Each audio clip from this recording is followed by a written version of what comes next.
I'm really, really delighted that the face of it this evening is my interview with the photographer Matt Carr. Welcome, Matt. Oh, thanks for having me. And you're joining us from Brooklyn, is that right? That's right, yeah, Brooklyn, New York. I'm looking at your biography, and you and I have just been talking before we started about where you were born and where you grew up. Of course, we're going to get to all of that in a more kind of contextual way, but you were born in Indiana. No, you were born in Yeah, New Jersey. You lived in Indiana until you were 18. You've actually lived in lots of different places. Do you want to tell us about some of the places you've lived in the world and how that's impacted your photography? hmm. Well, yeah, I guess it's worth saying that I've always been a kind of bit of a tumbleweed when it comes to work, that I would, you know, go wherever it was, and if I was somewhere and work kind of presented itself, I tend to stay there. So I went to school in Indiana for photojournalism, and after college, I there was this is 1992, 91, something like that. There weren't any jobs in the country in journalism, pretty much. But somehow got into freelance at a couple newspapers, which soon turned out to be full-time freelance, and I did that for a couple of years, and it was good fun. South Bend, Indiana, which is where Notre Dame University is. That's kind of really what they were only known for back then. And then I remember I was talking to a friend of mine who had moved to Germany, and she said she said you should come visit. Tickets are only $400. And I never really had money before, but at that time I had $400, and I was like, oh, I have $400. So I bought a ticket for 3 months later, put everything in storage, thinking like maybe I can stay, get a job. And I traveled around Europe for about 3 months, and I knew a friend of a friend in Prague at a newspaper, an English language newspaper at the Prague Post, which no one has ever heard of probably. And I just went out to lunch with some people, and they were looking for freelancers. So I brought in my portfolio, and the photo editor said, he said you can't make a living at it, but if you want to try, you've got a space here. So I just easiest decision in my life. I just kind of stayed and started working. And at that time, there's a lot of I was doing journalism, but there's a lot of magazines that were starting up in the Czech Republic, that like Western magazines like Elle magazine, Esquire. Every country has their own version of these magazines, Mm. and all the art directors were English, Australian, Americans, because they usually from those magazines are different countries. So they plug them in to get the look of it, and I started working with a lot of these people. That probably benefited me that I was had some experience and I spoke English.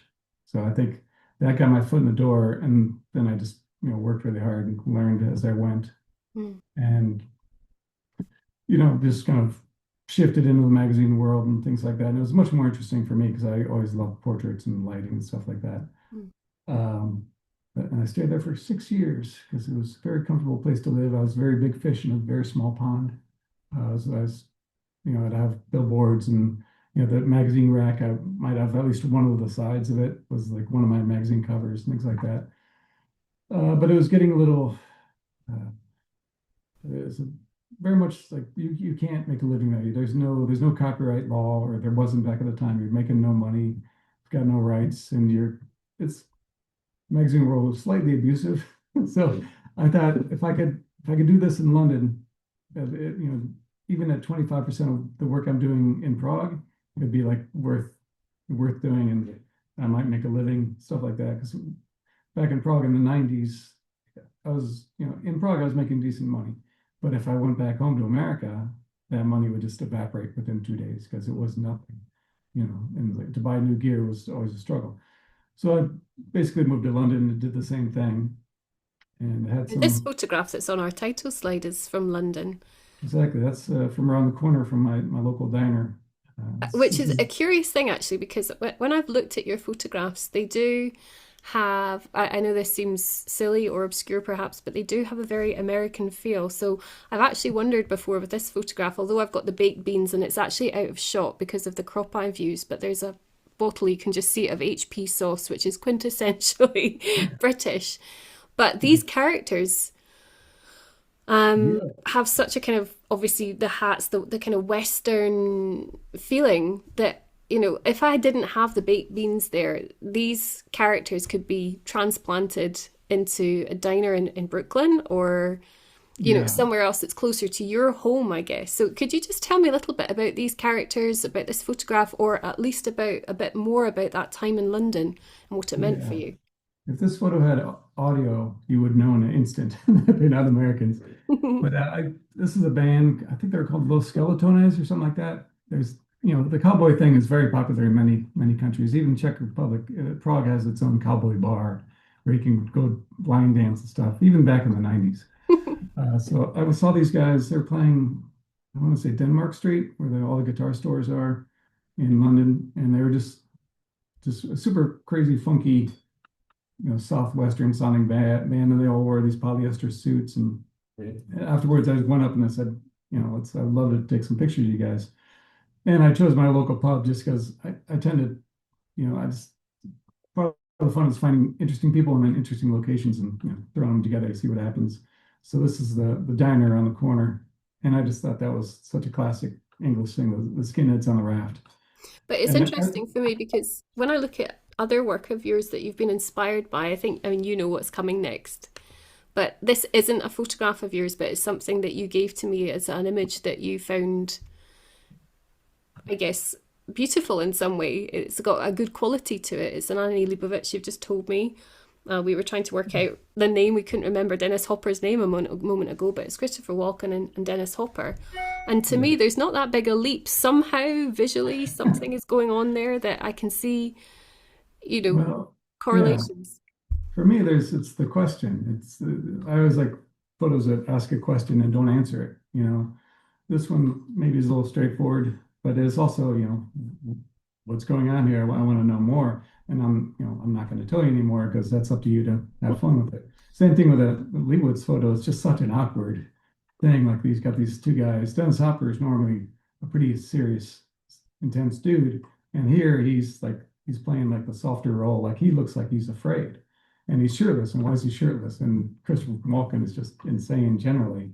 So that just that, and then looking at us, it's such a wonderful, even the setting is so like middle America, comfortable, cozy chairs, curtains and stuff. But the rest of it is just like, I want to know what happened or what's gonna happen. It's that struck me. I saw a show of hers in Prague, and I was kind of on the fence with her stuff because it's always very kind of cutesy and overly beautiful. But she had some personal stuff like this that really kind of hit hard. I Mm. was like, this is a lot more fun. It's Well, always interesting to me when I speak to artists and I talk to them about where it's not just about where they've actually come from, but obviously just in context of what they've loved yeah, as other visual work, how influential it is. And oftentimes photographers particularly will show me photographs that they've been inspired by somehow. And there is usually such a strong correlation between the photographer and their inspiration. yeah. Does that jar with you at all? Do you think that the photographer is like this autonomous creature that doesn't necessarily feed from the world? Can a photographer exist without other photographers? Uh, I don't know. Yeah, early on, I didn't really like in the 90s, without the internet and doing newspaper, I didn't really see that many photos, unless you go see a show or see somebody you know. Mm. Like I wasn't getting photo books or anything, so I was really left to my own devices, sort of. So I did what was, newspaper wise, it was very, more straightforward. You couldn't change too much. You're just photographing what's happening. But I would do portraits on the side that I liked, and I think I glossed over a lot of like what what I enjoyed about Prague and where I started. But to take a step back, I always felt like Prague was very, when I got there, it was so chaotic and really, it was sort of coming from communism, building into democracy or, social democracy of what they have now. But it was just a chaotic time. And so you get anything done because it seemed like there was no laws. And I feel like that's from where I came from, growing up and working in newspaper. And I was always like in this kind of chaos mode, just kind of trying to navigate. not necessarily trying to control things, but just trying to find my way in it. And I got to Prague, and I just felt like, everyone else was doing the same thing as I was. Like I felt like I belonged there because it had this kind of, surrealist quality to it, and you could kind of at least I started forming my identity as a photographer because before I got there, it was very just newspaper driven, Mm. and there wasn't too much. There was the occasional kind of thoughtful portrait, but then when I got there, then I started thinking more about images and seeing other people's work. And this is Bohumil Holomichek, slightly mispronouncing that, but he's a kind of a street photographer in the 60s and 70s. And I think he's still probably still going, but he did a lot of stuff with Václav Havel and the theater group that he ran. But I just like this kind of, this is obviously, he manicured this. It's like a wedding portrait. Mm. But he took this, what could have been, I mean, they were probably all in that car, but he's like, how about you stand here and you stand there? And there's just so much drama about it. And again, there's that question like, what is going on? Why is the husband that far back? Yeah, Did something happen? Is she upset, or is that the photographer just creating a scene that he thought was interesting? just to pull the You know, curtain back on our preamble for people yeah. who are watching, I asked you to send me some photographs that were important to you, much as I asked you to tell me, for example, books that have been important to you. And then, of course, you sent me some of your own photographs that we'll see in a moment. Um, but it is interesting when, I clicked on the image files that you sent from these images that you had found interesting. This is the one that to me stood out more than any other because it I just couldn't work it out, and it seemed to have so much story in it. And I know Right. that you describe yourself as a visual storyteller. That's what you do. And I wonder if all portraits are stories. Mhm. Would you agree with that? Somewhat, yeah. It's always a question of whose story it is. Do you ever 'Cause think that it's obviously, your story? hmm? Do you ever think that when you make a portrait of somebody that you're telling your story, or is it always and exclusively their story? Almost never their story. I mean, even if it's, well, journalism wise, you want to tell their story, but it's always going through your own filter. You're trying to make something that, your choice of lens or where you're placing on the lighting, everything is you're controlling some part of the narrative of that story. So ideally, with journalism, you're not putting too much of yourself on that. But when I started making more creative portraits or doing magazine stuff, that was when I realized that I can put more of myself in there. Mm. I remember when I first got to Prague, I met one art director who really responded to I had two books, two portfolios. One, my magazine work, which was kind of very art directed and kind of, I would almost say schizophrenic because there's so many voices in it. Some were mine, some were some art direction that were like very specific. And I also had a couple of 5x7 black and white books of street photography I'd done in Prague that I did that as because I learned to love this stuff. And also it was a bit of an outlet where if I was being overly art directed in my work, I would just go on the street and with a small camera and just shoot what I thought was important, Mm. which is exactly what this guy did. He was just shooting all the time. His photo book is pretty amazing if you ever see it. Mm. It's just, some pages are full pictures and then some have like 20 images. It's like Instagram before Instagram. Yeah. And I just liked his kind of shotgun approach of like, this is my life. Look at it. Look at it. This is what I find important. Do you So find that when you do more kind of commercial work that you do have to have that palette cleanser of coming back to something else? That uh, is that true can be. now? Yeah, that or I play guitar as well. I remember when I was doing some really boring stuff years ago, I played a lot more guitar. There has to be some outlet, creative wise. Mm. Although I've been kind of slacking off lately and haven't done anything, which makes me feel terrible. So I need to get back on something. But in regards of telling your story through photographs, when I that when I first got to London, there was one art director. I was going to say that she hired me to take some portraits because she really liked my black and white book. And I said like, how do you want it done? And she's like, oh, just I want Matt Carr images.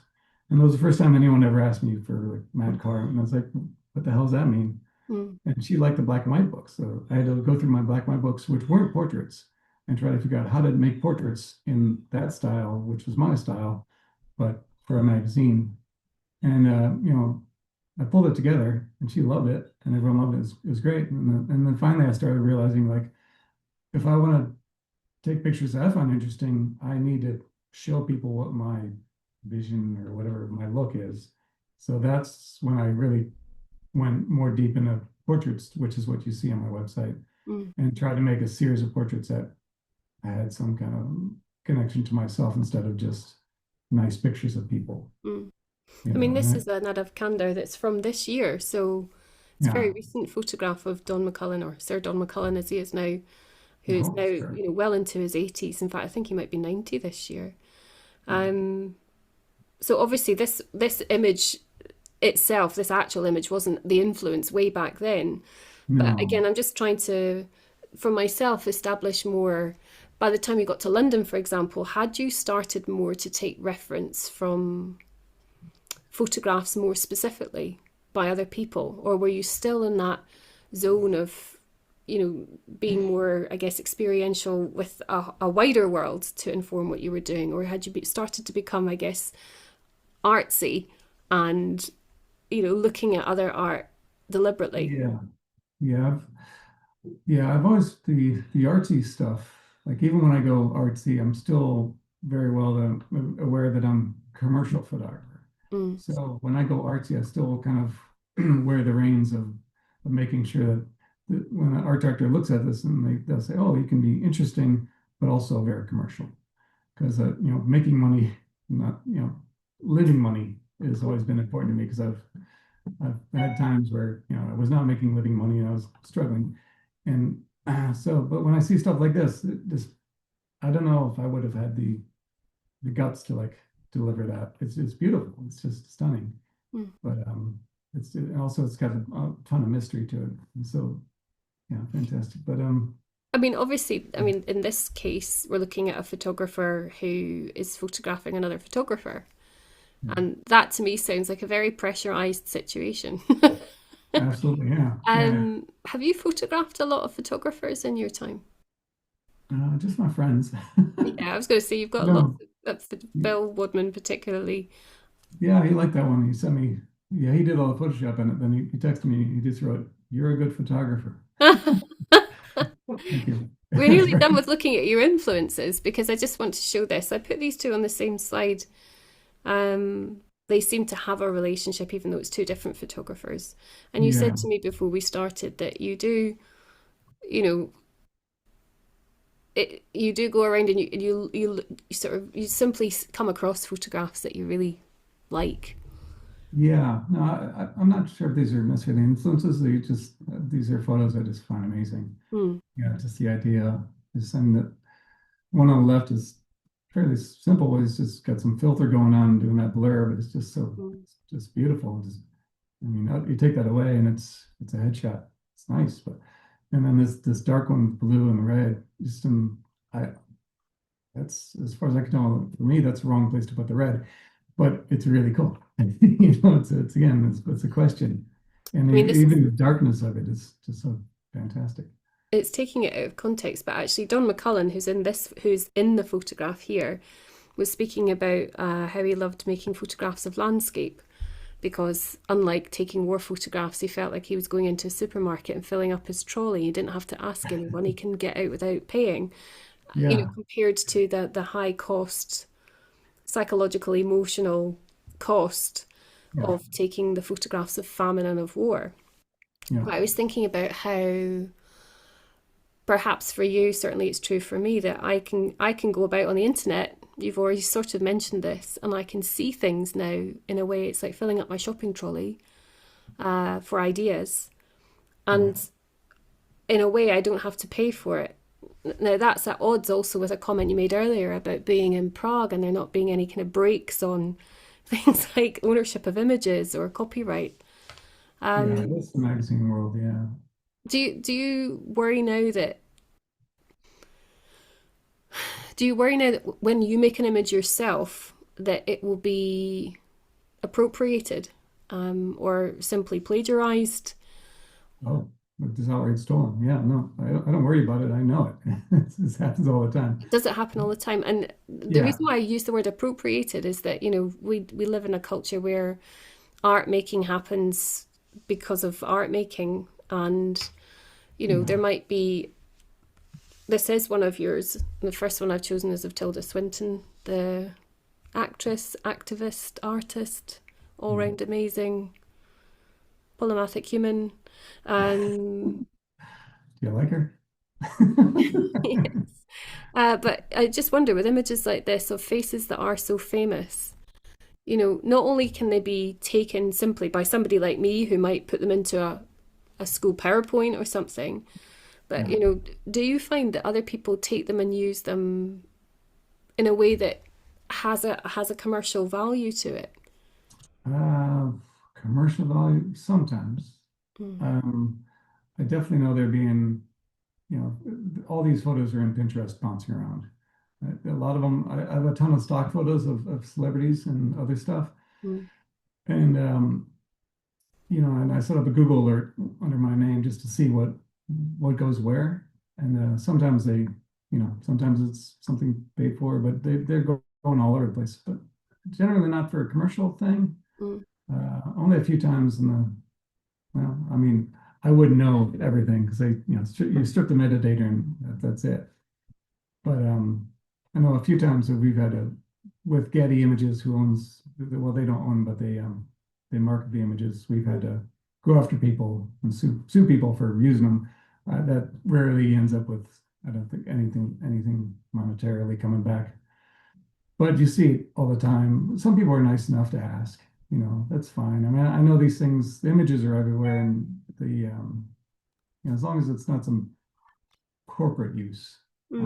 I'm generally okay with using I mean, it. when we Mhm. met before, just for people watching, Matt very kindly was the judge of the photography competition that I run annually in school. And this year, the title of that competition was Conversations.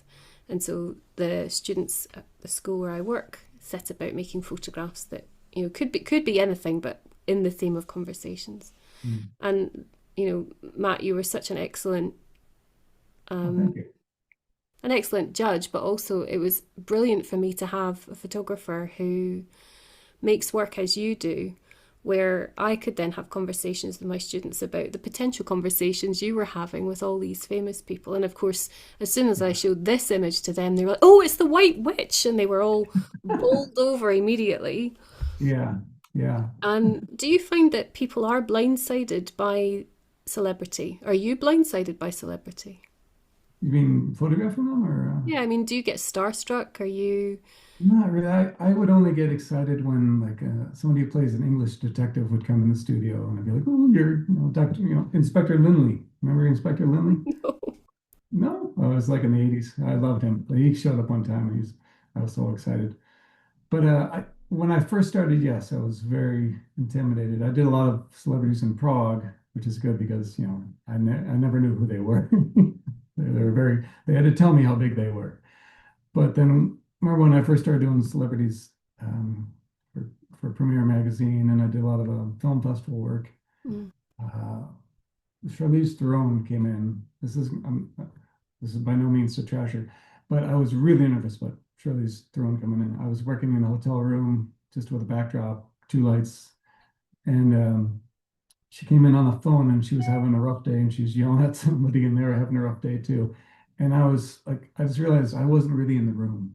It was just her. And then when it came time for the pictures, she just looked at the camera and she turned on and she gave me her smiles and whatever. But I just realized like, why should I worry that much if for them, I'm not really there so much unless I really put myself in there. mm. So that kind of, I credit her for kind of taking a lot of my stress away because I was like, oh, But isn't we're that all here to do something. interesting? Maybe this is just where I'm not understanding, I suppose, but what you're describing is this sense that you're kind of an invisible aspect.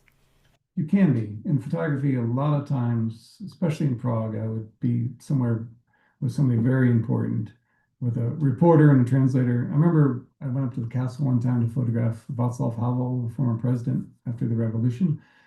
And his person was introducing everyone. And he said, here's the reporter, gave him the name, the translator gave him the name, and I was on the photograph, which is like Mr. Photograph. And I'm a photographer. And I was like, I stepped forward and I was like, Matt Carr, and I shook his hand because I was just it glossed over, you know.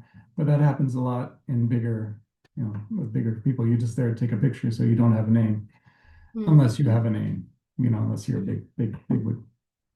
But but so yeah, you can either take the role of just I'm just going to be here and take whatever you give me, or I can engage with you and try to get more. So that after the fear kind of subsided, then I was able to really kind of have more fun with this, especially when you're doing a film festival and they're just throwing people at you every 15 minutes, and you're like, Mm. whoa, you're just trying to get something done, and the fear goes away because there's too much just chaos. But when you said earlier about, you know, it's always your story in the photograph, Yeah. can Well, that I mean, you're always in charge of lighting and things like that. Obviously, with these guys like um, Jeff Goldblum here, I probably had 5 minutes with him, mm. and I was just giving him direction. He's a really tall dude for Hollywood, so I was giving him direction, and he didn't seem to be listening. It was really kind of funny. And at first I was getting mildly irritated, but then I realized he was listening and he was doing what I asked him, but he was doing it very, very slowly. Like all his movements were like super slow and, kind of theatrical. And he was giving me stuff that I wanted, but it was like, we weren't going to get through everything. And then when he was done, he just slowly walked past me into the crowd behind me and he was gone. It was just, you know, that was fun. But there's not much time with these guys to Mm. really get too much, unless a few of them have been very nervous, like Paul Giamatti. Paul Giamatti Yeah. like hates having his photograph taken. So I would give him like a little snippet of a scene that he's playing, like you're this, I'm that, you're get off my lawn kind of thing or something like that. Look at me like this. And then I would literally just walk around and then photograph as he's reacting to the prompt, Yeah. uh, which is good because otherwise he's just going to stare at you with his arms down. And I don't like to say you can micromanage everything. I would rather give people some idea of what I'm looking for and let them internalize it. Even with regular people, it's like, here's the story. You just did this and you're feeling this way. And think about that. And let's see what you do.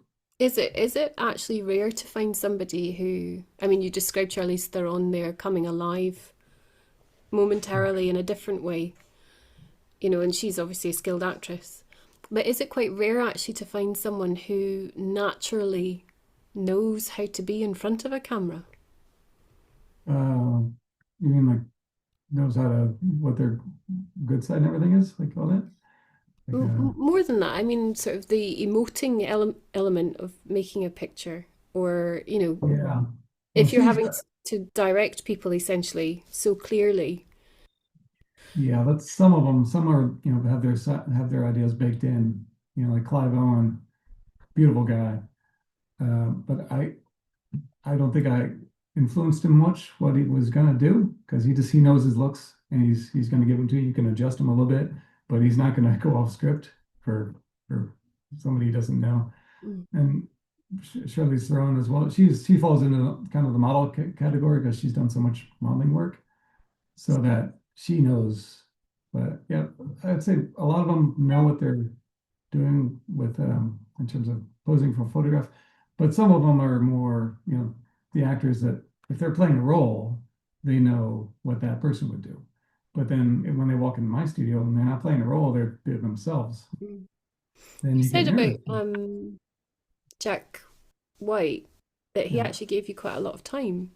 he was super nice. Yeah, it was really nice. And yeah, he was really interested in how it worked. And he was checking out, I didn't have a monitor or anything. He was checking out the back of the camera and we were working together to get that shadow right. And it was, yeah, so occasionally, like Ethan Hawke, same thing. He would come in.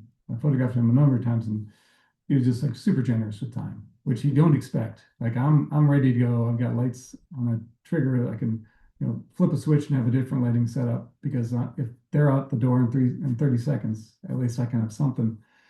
So when I get them for extra time, I'm like, whoa, let's try this, let's try that. It's very exciting.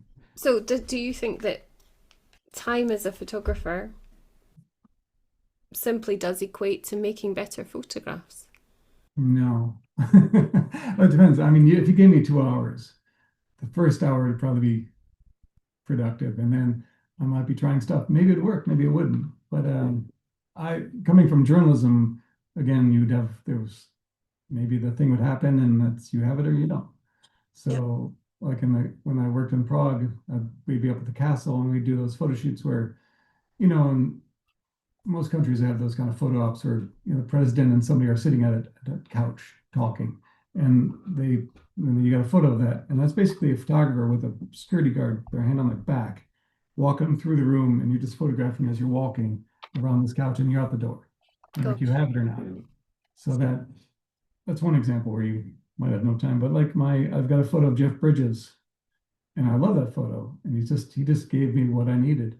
But I took 3 photos of him, and the third photo is him walking out of frame Mm. because he's like, I gave him I was contractually obliged to be here. I gave him a photo, and he's out. He was very nice. It was an excellent photo. I Mm. mean, the look he gave me was perfect. But I don't know if I had him for an extra hour if I would have gotten anything better. Mm. Maybe, but it's I mean, had I known I was going to have him for an hour and I had a couple days to think about it and set things up, then yes, I could do something better. But if you don't know you have the time and suddenly you're given the time, Mm. I don't know. It's One especially the way I think. I speak to students about this a lot is the volume of photographs that one takes in a short space of time. So what you've just described there is having hardly any time and taking 3 photographs is actually quite exceptional because although the time span is short, I think there might be a, a panic glut of rapid Yeah, shooting in the hope that something will be good. And especially with digital. yeah, it's very difficult to instill in younger students who've grown up in a digital world, like you and I Mm. have grown up in an analog world, Yeah, you know, used to taking or having to take only a very few photographs because it would be expensive to process and print and so on. yeah. Um, and cutting your teeth in that way, I suppose, means that, well, I'm asking you, do you find that this is tricky. Do you find that you're more skilled, perhaps, than younger counterparts at taking bullseye shots? Uh, Maybe, if only because my training was with film, and like when I worked in Prague, I worked for Elle magazine, and if I'd had a portrait for them, I had 2 rolls of film and like 5 Polaroids. Mm. So I was using medium format film, medium format camera, which would give me 10 shots a roll. So it's 20 pictures altogether. But you could do those couple testers with Polaroids. Mm. So you have different back, put it on there, take a Polaroid, take a look, and then you'd kind of fix everything that was wrong. Like now, I would take 100 photos of my digital and then look at it and say, "Oh, your color's wrong. Fix that." Take another 100 photos. Oh, your eyebrows insane or something. Mhm. So you did have to narrow it down because then you're done. You got no more film. Mm. So that does kind of hone you down in terms of how many photos. But with digital, like everyone else, I'm gonna burn film. If I take a portrait, I'll just take 2 automatically of everything, just in case there's a slight, eye problem or something. Yeah. So I'm guilty as everyone else of, Well, I was going to taking. say, did you find that, sort of moving into digital, I mean, did it actually just make life easier, or is there something else you could say about it? Was the Not transition a, difficult?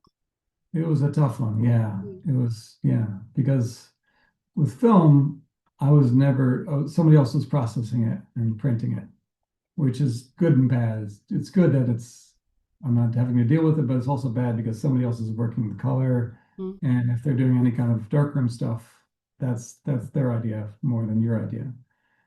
What's digital when it came along, I mean, a huge learning curve of learning how all that stuff works and the computer side of it. I'm still getting better at Photoshop because there's so much stuff to learn. Mm. And then you see somebody else like, oh, I could figure out how to do that.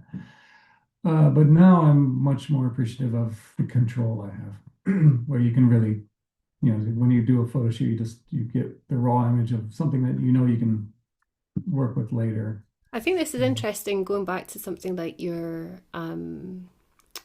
what was it, quarantine portraits, Oh yeah, where someone yeah, else took the photograph, somebody who was sheltering yeah. with the That was fun. subject took a photograph, emailed you it, and then you worked on it in Photoshop and Yeah, released it as really your image. yeah. A lot of times I would have a Zoom call or whatever it was back then, and they would show me if they weren't a photographer. Like Bill, I knew he had that corner, and Yeah. I changed his lighting and adjusted some things. I didn't like that's really it's I yeah, they're not I I don't know if it's still on my website. I should remove that. I hate that time. But some people like weren't photographers, they just were using the phone. So I would have them show me their space. And I remember one woman, she was a real estate agent and she had these corner windows. And I just like, put yourself between those windows and then, photograph from with the windows on either side of you. And I just, Photoshop the hell out of it and really brought something together. But everyone was like a challenge in their own way where they would maybe know something or not anything about photography. And I would just, give them some ideas. And so it wasn't just straight up send me a photo. It was like, Mm. this is what I need, or show me some backgrounds. And do Well, you you've have just this? said there that you didn't like that time, so you might remove those photographs, but Yeah, I mean, that's the depressing era. When I'm looking through, like, I've got, the iPhone. It shows me, it gives me a new cover photo every couple days. yeah. It just pulls something, and whenever there's one of like my daughter wearing a mask or something, it's like, it just kind of depresses me Mm. with that because it was a bad time for everyone. But we had, the first Donald Trump era, which is especially. I'm a news junkie, so I was just reading all the crap he was doing. So my mood was definitely just tanking. Mm. But Um, that was a fun project. It kept me sane. I was going to say photography is a great tool, isn't it, to Yeah. divert divert one from Yeah. other things. You know, Yes. it can be very absorbing. Yeah, it can be very satisfying quickly. Mm. Dave, that's why I take street portraits. It's just kind of it's thrilling to stop somebody on the street you don't know. I'm kind of uh, not the most well. I can be very outgoing, but generally, when as a kid, I was super shy. I was really anxiety ridden person. So when street photos, when I approach somebody, it's like thrilling for me just to try to start a conversation with somebody I don't know. Mm. And if they're willing to take a photograph, then the next part is, finding something with wherever you are, because you got the person again for a short time, because nobody wants to, oh, I'm going to hang out with a stranger for a half an hour. Well, So you this want to chap try to that's make on it. the screen now, was this somebody that you actually knew, or would you class this as street photography? No, this is a portrait. I met this guy in my local pub in London, and he's just so cool looking. He's actually an actor. I just asked if I could take his photo, and Mm. he's like, "Yes, but I have to be naked. Just wear my when he wears cowboy boots naked with a chair." But isn't that Marianne Faithfull photo or something like that? Yes. He wanted that, and I was like, "Okay." We didn't actually do that, luckily, but How did you get, I mean, I find it really amazing. I don't know if this was just a happy accident, but how did you get him in front of all these chickens, chickens with chicken a man. tie that looks like the wrong neck of the chicken? That's funny. I never noticed that. Really? Oh my That's goodness. yeah. Well, he's wearing my suit. That's a polyester suit I bought in Prague for $3. And with, I think I forgot how much the tie was. The glasses were his. That was around the corner from my flat in London at the Halal Butcher. And Mm. they to get the light plugged in, they had unplugged the till. So we had like that was like a 5 minute portrait. And he had a toothache. That's why he's so like angry looking. But that was very quick. And then we went to Finsbury Park and did some other ones, this black and white one. It's just a cool dude with so many shapes and stuff.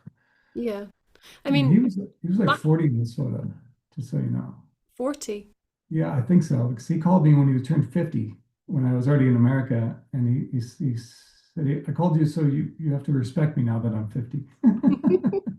It's like, okay.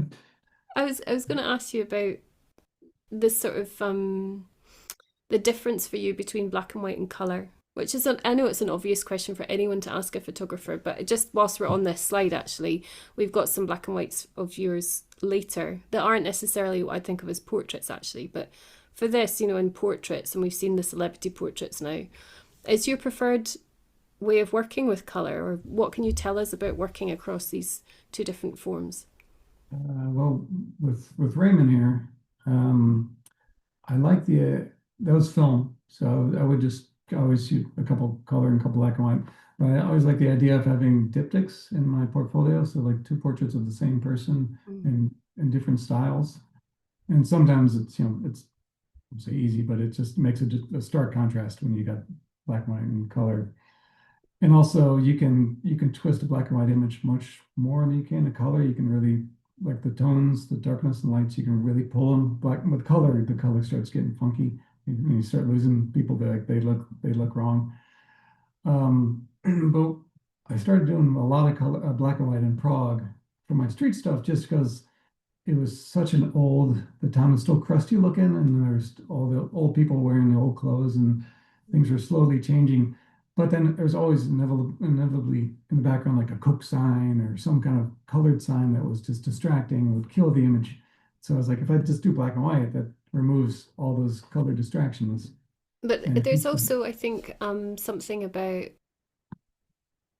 well, I hope it's okay to say, but people who are proper Gen Xers, there's Yeah, this idea that we've got one foot is in a past that can't perhaps be really appreciated in some ways by anybody born after, let's say, 1990, 1995. An element of, we grew up before, as we've said already, the digital. But I was thinking about, I asked you to send me some examples of books that you might have read or things that you've, again, been influenced by in your life. And you gave me Sartre and Nausea. And you yeah. also gave me Thompson, Jim the crime Thompson. fiction writer. Yeah, yeah, And I was thinking about them. They had almost an identical lifespan. really. Yeah, so 1905 to 1977, 1906 to 1980.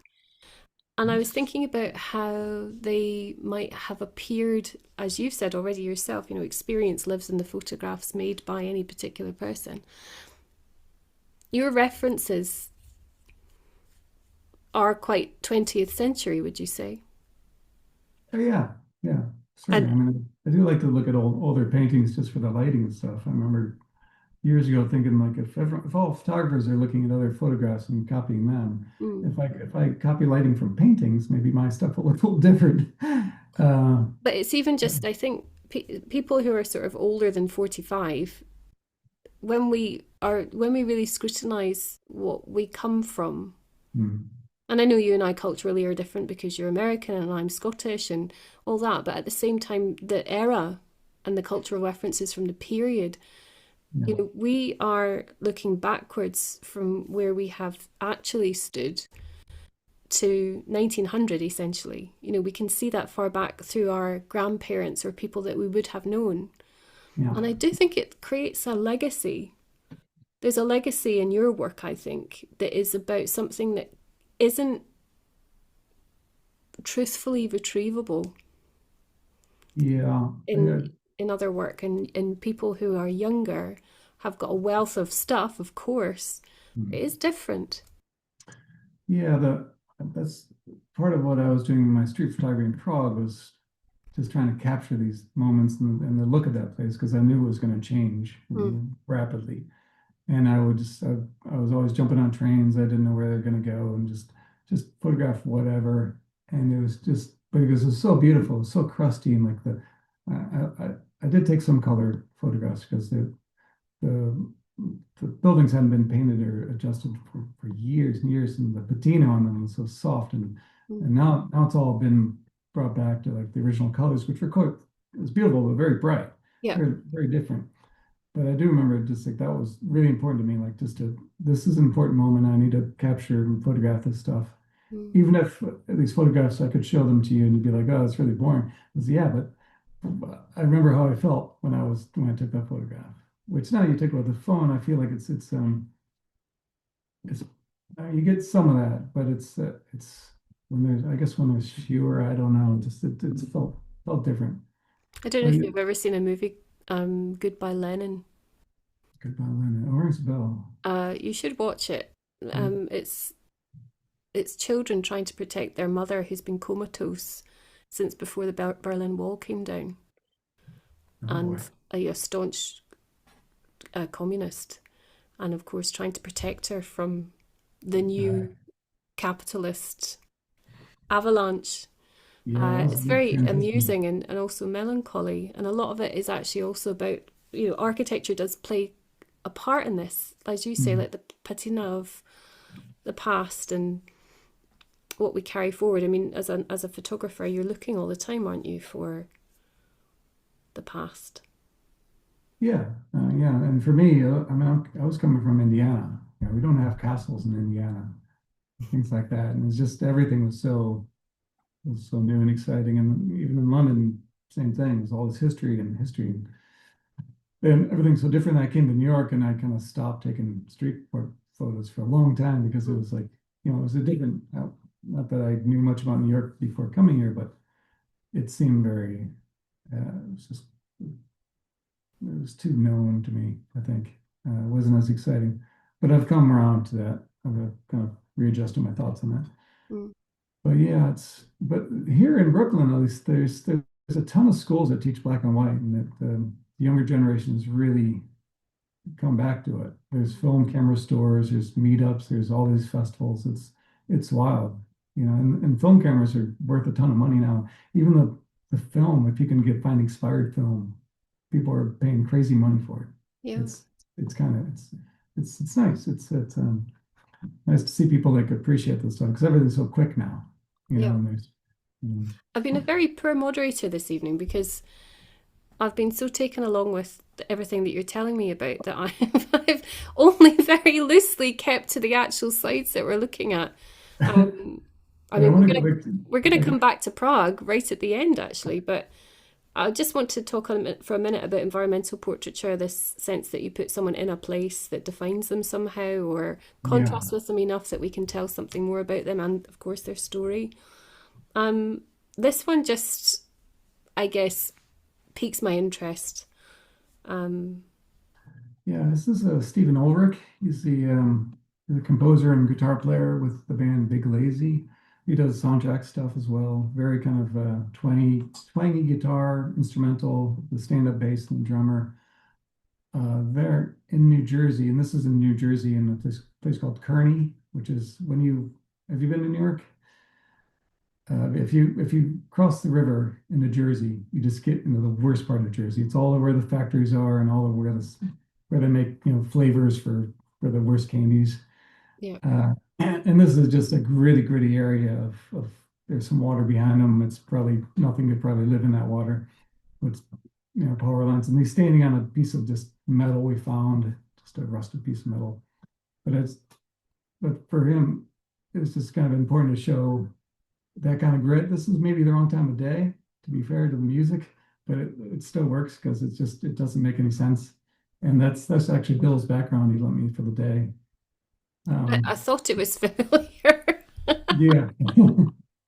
I um, like that just a very little separation between him and his like little red shoes like the old Pope used to wear. mm, Um, yeah, it's just something about that. But and it's multi-layered. And I was also using a borrowed lens that a friend of mine had. He swore it was amazing lens, but there was something in one of the elements that was shifted.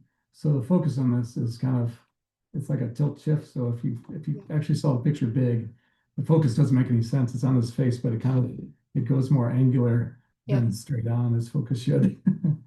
So Mm. I No, don't I know. think of all the of all the ways that I would ever have thought to compose a photograph, there's actually so many classical formal elements in this going on. Um, this would be what I'd think of as like a textbook photograph, yet nonetheless, it's an unconventional photograph. Yeah, Uh, yeah. so I that's also really like the interesting. Oh, thank you. Yeah, I was like the idea when I first started with portraits that they should be simple enough to read if you'd made a postage stamp out of them. if they were that small, you could get it. Mm. So that's especially with the Hasselblad. When I was all the square ones were the Hasselblad, but the film square. So it just kind of Well, I was going to ask you about, I mean, obviously with your earlier work, it would have been published in magazine format um, sometimes. sometimes. Uh, do you print your photographs? I know you've got print shop on your website where we can buy prints of yours, but would you be used to seeing your work hanging on a wall, for example? Yeah, only sometimes nowadays. Yeah, if Mm. I used to do some smaller shows, and that's always wonderful when you print something, put in a frame. It's been a little bit too long. I should do that. But a lot of this Prague stuff, I had shows with that, and when you put them that big, they're just wonderful. Mm. But everyone should have a chance, or at least if nothing else, do a printed portfolio Mm. so you can see them. Also, to have to go through the process of selection, which is painful, and then laying it out, putting them in order so they make sense.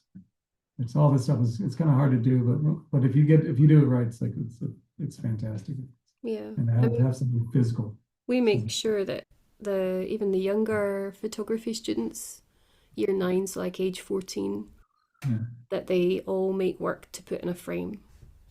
And then it it's gets good. hung somewhere that, people even in the school can walk by and see it as an exhibition. And so as you say, that process of, selection even is being exercised. Yeah, Uh, and you'll spend more time looking at something on the wall than if it's on your screen. Like, yeah, I get it, and you swipe. But if it's hanging there, you might just have a moment, take a look. yeah, I mean, I seized upon it there because you mentioned about something should be kind of understandable or readable, even if it's a postage stamp size. Yeah, And I was thinking about someone like Francesca Woodman who would print work that was small so that there was this intimacy between yeah, the viewer and the object of the photograph. yeah. If you were Postcard, going to I love print your postcard. work, would it be big? I mean, you mentioned billboards before, and obviously that's commercial, but if you could choose a handful of photographs that were personally very meaningful and very beautiful that you've taken, would you print them big or print them small? Uh, well, a bit of a mix, really. But sometimes you can take an image that is not that engaging or that and it's like just that the size of it can really bring sort of power to it. Mm. But I have a number of these Prague things like around the house that I printed up, maybe 24 by 30 inches, and they really just come to life because it's just I don't know. You can get all the details come to life in there. It's just beautiful. Yeah, But also, I mean, it's interesting we're talking about this whilst we're at this photograph. I have a feeling that if I saw this photograph and it was very small, I would feel very, um, there's something about this woman's eye that is beautiful and disconcerting. yeah, it's kind of breaking the rules, or I'm just allowing you only a little bit of what the main focus is. Mm. But if it Yeah, was small for me, if it was a small image in a frame on a wall, I would be up close for a long time looking at this. yeah, yeah. That's So yeah, even though there's actually, you could say there's not necessarily that much visual information in it as a photograph, I would spend a long time looking at this. But the scale is an interesting aspect of that, I think. yeah, yeah. That's another little stolen moment from Prague on a train. Whereas this for me is so open that, Yeah, yeah. This one just this side of my portfolio. People look at this and they think like, oh, how old is this guy? Because it looks like that could be in the 50s or something. But that was, I think, 2002 in Brighton Beach, mm, because these kids were jumping off a thing, and I was just hanging out, taking photographs, and I just love the tonality of that. I did something right. I probably don't know if I could repeat it. mm. I mean, when you go out and about, I mean, obviously this is Brighton, England, are you often scouting for locations for photographs? Do you ever Yeah, think to yourself, aha, I remember this place and I want to go back there and use it as yeah. the environment for my portrait? I did that a lot in London to, get a catalog of locations I like, and then if I saw somebody on the street I thought was interesting, I would approach them and ask if they could, if they, would they pose for me? And if so, then, call them up and say, can you meet me at this place at this time on Saturday, whatever. Mm. And sometimes they would show up. And I'd have my lights and take some photos. And so my portrait portfolio was built on that. It Mm. was kind of, I've been, before I started doing that, I was always like checking with my art director friends, like, what do you think of this? What do you think of that? Like giving them options. And they'd always, everyone has an opinion, right? But then to the one, they'd always say at the end of it, would be like, oh yeah, but do what you want. It's like, well, you just gave me 20 minutes worth of what you want, and then you tell me what to do. So I stopped talking to people and asking what they think. And then I produced a portfolio of 20 portraits of like diptychs that I liked. Because I thought, at the end of the day, sink or swim, this is gonna be my work, and it's gonna be one voice. So that's where the picture of like Raymond with the chickens Mm. and a bunch of other stuff came. And then I showed that around and I was getting work off that. And that was wonderful because that was, then if somebody said, we want Matt Carr photo, then I knew what that was. Mm. Um, I'm just wondering, do you think that as you make portraits, really, that is the lifeblood of your work? Do you think that you can know somebody through a portrait? just from a photo, Mm. I mean, you can have an insight, but we're all viewing the world through our own filter, you know, was that we don't see the world as it is, we see the world as we are. Sure. But yeah, you can certainly get something. But that said, I've taken portraits of people, especially, well, I remember for newspapers, I would do a few photos that like people really responded to, but they said that their wife didn't recognize them, Yeah. you know. So, but I changed something with a blur or something like this, and I found that men loved it when I made them look like harder and like different. But Mm. and Do you yeah, think it's true that people don't really see themselves as they actually are then? see themselves or Mm. anything, yeah, everything. We're all putting our own ideas and everything out. Yeah. But yeah, you can certainly, if if the photographer's not too putting too much themselves in the portrait, you Mm. know, but yeah, you can get Is there something. anybody you've ever photographed who has remained completely inscrutable? It's incredible. Like when you like this, terribly. I mean, you've met somebody and perhaps not a celebrity, but where you've wanted something from them in this photograph. And it's not that they're unable to give it, it's that they just don't reveal anything at all. Oh yeah, yeah, yeah. Or the people who think they look a certain way, and then you take that picture and they're like, no, no, no, that's not. And they want to have something. I've had various experiences like that, especially in New York. We get people who've got giant egos and like, Mm. I'm sorry, this is. But I wonder with this kind of portrait, I mean, I'm assuming that you never saw this woman again. This must be on a bus or a train. Yeah, she didn't. This is I grabbed this. She didn't know I took that picture. I wonder if you showed it to her. It's one of these, imponderables, isn't it? Yeah, Would she see herself? And yeah. I know that the whole body that we've looked at so far has been portraits, and here I am coming to something, and finally, this is our last image. It's not a portrait at all. Do you think that this is you being inscrutable, or is this you being actually truthfully you about your experience? It comes back to what you were talking about earlier.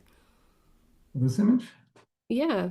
Well, And this is just finding the beauty in Prague that's everywhere, and I love the. This is not straight beauty. All these wires are the electrical wires for the tram, and it's just chaos or light posts, different generation light posts, and there's this beautiful statue. And seen through the window of the tram, which is a different era entirely. mm, Um, I just love the craziness of it. This one, I thought I took this picture and I like loved it. I was like, oh my God, I really did something. And then I'm looking through that photo book by Bohumil Lomicek, that mm, one we talked about earlier, and yep. he's got the same damn photo. But in his, there's a woman sitting in the corner there, and so I don't have the woman. But I was like, oh, if I ever have a photo show in Prague, I can't have this because they're going to say, look, you just ripping off or both of But them isn't though. isn't it isn't it true that great minds think alike? Yeah, well, I certainly saw this photo first and probably, but yeah, that was more, again, another grabber, just trying to find, just capture something that is important to me. When you Uh, reflect on Prague particularly, do you ever have the notion to return there and actually take people to Prague to photograph them there? Or is it oh, something that is closed now for you? it's not closed. My wife is Czech. We met in Brooklyn, so but her family lives north of Prague. So when we go visit, I always try to get back there. And I did years ago. I went back there, 10 years after I left with my old film camera and 10 rolls of film, thinking like I'm going to take some more street stuff. And I, maybe took two good photos. I was just too busy running around, doing stuff. Because I did a photo book of Prague, and it's a 10-year book. It took me 10 years to get all these enough photos that I felt like was a stone book. But when I go back now, it's more. I do take a lot of photos, but it's different. Do And you, the idea do of you doing the feel portrait there. do you feel wistful when you look at this? Oh yeah, yeah. It was a very special. It was kind of my college experience in life because when I went to school, I was working a ton of jobs and I was like scraping by. I wasn't necessarily enjoying myself at college until my last year when I started working at a newspaper and things were like getting better. I was at least doing something that I enjoyed, like working in photography. But when I got to Prague, it was things were exciting. It was beer was 20 cents, pints, whatever. And I had friends and there's music and there's all this stuff happening, just random stuff. There's a bunch of random weird stuff happening in Prague. And it was just wonderful. Mm. So that was great. And also just as a portfolio town, it was amazing because like I said, the magazines were starting up, advertising agencies were coming in, and I was getting my foot in the door and starting to do bigger, you know, better work. Is there a place Yeah. now that thinking, just as we come to the end of the interview, so Prague exists for you um, in a very real practical way because it's close to where your wife's family live, but is Yeah. there is there somewhere that you sort of think to the future about that you think, yeah, I would really like to go and make photographs there, perhaps somewhere that you've not even been yet? Have you got something waiting as a backdrop for all these future Um, portraits you're going to make or more street photographs? well, there's one project I've always wanted to do in the Czech Republic generally. There's a bunch of just on the smaller roads. There's a bunch of these like statues with crosses, memorials, or like just from different kings, whatnot. They would have these different statues. Just you just be driving down the middle of nowhere, and there's this beautiful statue. And I always wanted to just take a couple weeks on a motorcycle with a simple camera and just photograph these things. It wouldn't be portraits in any way. It would probably be slightly mundane in the end, Mm, a photo book, but it would be, a nice it'd be a nice little trip and it'd be fun to photograph those things. It was so cool. mm. And yeah, what was I going to call it? Roadside attractions, I think, which is a very American I was going to say that name. sounds Yeah. not particularly. But to go back to just touch on why I sent you those books, not to be like up my nose pulling a Sartre book out, but Nausea as a book is it's like I see it as a comedy. I think he wrote that as a comedy, Mm, but it's very much the freelance lifestyle of just the way he's sitting around cafes thinking ridiculous thoughts mm, and trying to put things together. And does this spoon of consciousness, all this stuff, and his crazy neighbors and stuff. It just reminds you of all the times of working or not working and just wandering around, just lost in my thoughts. And just that book kind of connected me with that mm. in that way, just the chaos and just the ridiculousness of it. Yeah, And funnily enough, Tom, that book is completely synonymous in my mind with the final year of my degree in photography. When really, for me also, it kind of I didn't have lived experience as you have of living that life, but I could see a lot of my peers were poised and ready, and they were already acting that way as a kind of yeah, informal training to be a photographer of the future. yeah, Um, And nausea was definitely like the text that seemed to run alongside that for me. Yeah, and it's going to come from northern Indiana with like a, it's very suburban Americana, this polite society. And so I was never, I was always just sort of watching these things, and it's just like living in a show. It's nice. And then the Jim Thompson books, more, yeah, the crime novels, but they're also very Americana. They're very super mundane, like a Somerset Maugham book where nothing much happens until it does, and maybe nothing does, but it's just like this undercurrent of American society that's a little darker than we like to admit. A Although little these days, darker, my goodness. yeah, these days the darkness is coming out in the light a little more than we'd like. Hmm. But But also, those it's books, very much of an era again, this idea that, I sometimes really see, I see a lot of the past in your work, yeah. Mhm. which of course is true of any photograph. But But no, I more really do. vintage. I see the 20th century often, Okay. and not in a kitschy, retro way. I don't mean that at all. But it is so interesting speaking with someone who, you make your living making photographs of other people, and yet here's Matt Carr. Uh, and I love that about photographs and photographers, but particularly for you. Anyway, it's Yeah, been absolutely wonderful speaking to you. Thank you so much for giving me your appreciate that. time and your stories.